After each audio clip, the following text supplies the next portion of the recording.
Sir ওই যে দেশ টিভিতে আপনার বক্তব্য সহ একটি নিউজ হয়েছে স্যার, সেটার লিঙ্ক আপনাকে দেওয়া হয়েছিল। সেটার জের ধরে আজকে সাব রেজিস্ট্রার দেশ টিভি সাংবাদিক সহ আমাদেরকে অপহরণ করেছিল স্যার।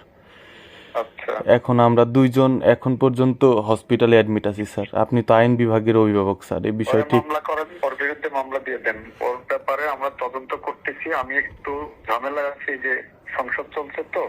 জি স্যার।